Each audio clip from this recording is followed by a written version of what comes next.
السلام علیکم ناظرین، میرا نام ہے ارسلان ملک اور ایک نئی ویڈیو کے ساتھ ایک دفعہ پھر آپ کی خدمت میں حاضر ہوں۔ ناظرین، آج کا ہمارا موضوع ہے پانی کو عزت دو۔ میں اپنے ناظرین اور ہر سننے اور دیکھنے والے محب وطن پاکستانی سے گزارش کروں گا کہ وہ اس ویڈیو کو لازمی دیکھے، کیونکہ میں سمجھتا ہوں کہ یہ ہم پر قرض ہے۔ ناظرین، بھارت نے پاکستان کے حصے کے پانی پر کشن گنگا ڈیم بنا لیا ہے اور چند ہی دنوں میں مودی اس کا باقاعدہ افتتاح کرنے والے ہیں۔ پانی کی قلت کے بدترین بحران سے پاکستان ایک نئے عذاب سے دوچار ہونے جا رہا ہے، مگر زندہ اور پائندہ قوم میں کسی کو پرواہ ہی نہیں۔ سیاسی قیادت روز ایک نیا تماشا لگا دیتی ہے اور میڈیا اس پر ڈگٹری بجاتے ہوئے دن رات گزار دیتا ہے۔ غیر سنجیدگی اور خوفناک سطحیت کے اس ماحول میں کسی کو احساس ہی نہیں پاکستان کے ساتھ کیا ہونے جا رہا ہے۔ ناظرین، کشن گنگا ڈیم کی تکمیل ایک انتہائی خوفناک منظرنامہ ہے۔ بھارت میں جس دریا کو کشن گنگا کہتے ہیں، پاکستان میں وہ دریائے نیلم کے نام سے جانا جاتا ہے۔ یہ دریا وادی نیلم سے ہوتا ہوا مظفر آباد کے قریب 2 میل کے مقام پر دریائے جہلم میں شامل ہو جاتا ہے۔ اب بھارت نے 22 کلومیٹر سرنگ بنا کر اس کا رخ موڑ دیا ہے۔ اب یہ وادی نیلم میں نہیں بہے گا۔ کشن گنگا پروجیکٹ کے لیے اسے وولر جیل کے ذریعے بارہمولہ کے مقام پر مقبوضہ کشمیر ہی میں دریائے جہلم میں ڈال دیا گیا ہے، یعنی اس کے قدرتی بہاؤ میں فرق ڈال دیا گیا ہے۔ اب صرف کتابوں میں ملے گا کہ وادی نیلم میں ایک دریا بھی بہتا تھا جسے دریائے نیلم کہتے تھے۔ ناظرین، ذرا غور کیجئے، وادی نیلم سے دریائے نیلم ہی روٹ جائے، اس کا رخ بدل دیا جائے تو یہ وادی کیا منظر پیش کرے گی۔ اس کا تو سارا حسن اجڑ جائے گا۔ ہنستی ہنستی وادی اجاڑ اور بیابان ہو جائے گی، یہ تو برباد ہو جائے گی۔ وادی نیلم میں 4.5 لاکھ سے زائد لوگ خطے غربت سے نیچے زندگی گزار رہے ہیں۔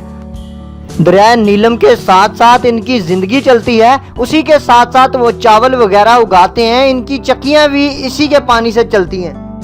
یہ دریا ان کے لیے زندگی کا پیغام ہے۔ یاد رہے کہ وادی نیلم میں مونسون کی بارشیں نہیں ہوتی، اسے نان مونسون کہا جاتا ہے۔ اس وادی کا 41,000 ایکڑ رقبہ دریائے نیلم سے سیراب ہوتا ہے۔ ناظرین، جہاں سے دریا کا رخ بدلا گیا ہے وہاں سے 2 میل تک 230 کلومیٹر کا علاقہ ہے، 250 گاؤں پر مشتمل سارا علاقہ۔ ذرا تصور کیجئے کہ چند دنوں بعد ایک بہتے دریا سے اچانک محروم ہو جائے گا۔ 1200 ٹن ٹراؤٹ مچھلی سالانہ اس علاقے سے پکڑ کر مقامی لوگ لوکل مارکیٹ میں فروخت کرتے ہیں، یہ بھی ختم ہو جائے گی۔ جنگلات کا مستقبل بھی ایک سوالیہ نشان ہوگا۔ یہی نہیں، پاکستان کے نیلم جہلم پروجیکٹ کا مستقبل بھی مخدوش ہوتا دکھائی دے رہا ہے۔ ہمارا 27% پانی کم ہو جائے گا اور اس کے نتیجے میں نیلم جہلم ہائیڈرو پاور پروجیکٹ کی پیداواری صلاحیت میں 20% کمی آ جائے گی۔ اور اگر بھارت نے کسی وقت مزید شرپسندی کرنا چاہی تو معاملات مزید سنگین ہو جائیں گے۔ مکمل تباہی دستک دے رہی ہے اور کسی کو پرواہ نہیں۔ ناظرین، اس سارے معاملے میں ہماری حکومت نے جس بے بصیرتگی، جہالت اور مجرمانہ غفلت کا مظاہرہ کیا وہ اس سے بھی زیادہ خوفناک ہے۔ بھارت نے اس پروجیکٹ پر کام شروع کیا تو پاکستان نے انٹرنیشنل کورٹ آف آربیٹریشن سے رجوع کر لیا۔ عدالت نے پاکستان سے کہا کہ وہ پانی کے حوالے سے سارا ڈیٹا شواہد کے ساتھ عدالت کو فراہم کرے۔ پاکستان کی تیاریوں کا عالم یہ تھا کہ جب عدالت نے یہ ڈیٹا مانگا تو حکومت کے پاس عدالت کو دینے کے لیے کچھ ہی نہیں تھا۔ خفت مٹانے کے لیے عدالت سے کہا گیا 10 دنوں کی مہلت دے دیجئے، ہم سب کچھ پیش کر دیں گے۔ ناظرین، پاکستان جس وقت پانی کے اہم ترین مسئلے پر اپنی بقا کی جنگ لڑ رہا تھا، نواز شریف اقتدار سنبھال چکے تھے اور ان کی بے نیازی کا یہ عالم تھا کہ پاکستان کا کوئی کل وقتی وزیر خارجہ تک نہیں تھا۔ یہ اضافی ذمہ داری انہوں نے اپنے پاس رکھی۔ کیوں رکھی، یہ ایک الگ داستان ہے جس پر پھر کسی روز بات کریں گے۔ ناظرین، 25 جون 2013 کو نواز شریف وزیر اعظم بنے اور اس سے 6 ماہ بعد 20 دسمبر 2013 کو عدالت نے بھارت کے حق میں فیصلہ سنا دیا۔ اس فیصلے کے صفحہ 34 پر عدالت نے لکھ دیا کہ حکومت پاکستان نے پانی کی موجودہ اور متوقع زرعی استعمال کے حوالے سے کوئی اعداد و شمار پیش نہیں کیے۔ ناظرین، اب آگے سنیے۔ بھارت کو عدالت نے ڈیم بنانے کا حق دے دیا تو اس نے کھل کر کھیلنا شروع کر دیا اور سندھ طاس معاہدے کی دھچیاں اڑانا شروع کر دی۔ اب جب مودی اس ڈیم کا افتتاح کرنے والا ہے تو ہمیں ہوش آیا ہے اور ہم درخواست ہاتھ میں لیے ورلڈ بینک کی منتیں کر رہے ہیں کہ سندھ طاس معاہدے کے تحت چونکہ آپ ثالث ہیں اس لیے ہماری بات تو سنیں۔ ناظرین، ہم نے یہاں بھی وقت ضائع کر دیا۔ ہماری کامیاب سفارتکاری کا یہ عالم ہے کہ ہم امید لگائے بیٹھے تھے کہ اپریل میں ہمیں ملاقات کا وقت مل جائے گا، لیکن ہمیں کہا گیا کہ ورلڈ بینک کے صدر مصروف ہیں، ابھی ان کے پاس وقت نہیں۔ اب ڈیم کے افتتاح سے پہلے ورلڈ بینک کے صدر سے ملاقات کا کوئی امکان نہیں اور افتتاح کے بعد اس کا کوئی فائدہ نہیں۔ ناظرین، اب حالت یہ ہے کہ ورلڈ بینک کے سربراہ کے پاس پاکستانی وفد سے ملنے کا وقت ہی نہیں، اور بے حسی دیکھیے کہ حکومت کو کوئی پرواہ ہی نہیں کہ کیا ہو رہا ہے۔ پانی ہمارے لیے موت و حیات کا مسئلہ ہے، لیکن ہمیں کوئی حیا نہیں آ رہی کہ اسے سنجیدگی سے لے۔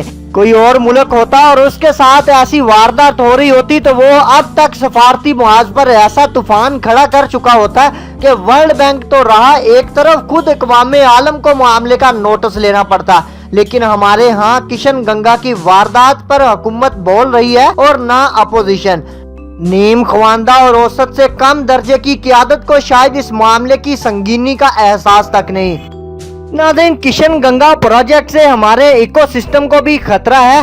Bharat UN convention on biological diversity, convention on climate change اور کنونشن آن واٹر لینڈز پر دستخط کر چکا ہے۔ ہماری پوری ایک وادی مکمل طور پر تباہ ہونے جا رہی ہے اور ہم نے ان کنونشنز کو کسی فارم پر ابھی تک موضوع نہیں بنایا۔ کشن گنگا ڈیم سے پاکستان کو سالانہ $140 ملین کا نقصان متوقع ہے، لیکن یہ مسئلہ ہمارے قومی بیانیے میں کہیں جگہ نہیں بنا سکا۔ یہاں یاروں کے مسائل ہی اور ہیں۔ گندی سیاست اور شعبدہ بازی سے کوئی بلند ہو سکے تو ان مسائل پر غور کرے۔ ناظرین، نیم خواندہ رہنما، تماش بین عوام اور ڈگڈگی بجاتی سکرینیں آتش فشاں پر بیٹھ کر بگلے بجا رہی ہیں۔ آج کسی کو احساس تک نہیں، لیکن یاد رکھیے وہ وقت اب زیادہ دور نہیں جب آپ ہم سب کو معلوم ہو جائے گا کہ ہم پانی کے کس قدر خوفناک بحران سے دوچار ہو چکے ہیں۔ ناظرین، اس سماج کی غیر سنجیدگی اور کھلنڈرے پن سے اب خوف آنے لگا ہے۔ پانی کا خوفناک بحران ہماری دہلیز پر دستک دے رہا ہے۔ سن سکتے ہو تو سن لو۔ ناظرین، اب میں آپ سب سے گزارش کروں گا کہ تمام دوست اس ویڈیو کو اپنا فرض العین سمجھ کر شیئر کریں، اپنی حیثیت کے مطابق اس معاملے کو اجاگر کریں، اپنے حلقہ احباب میں اس مسئلے کو زیادہ سے زیادہ موضوع بحث بنائیں۔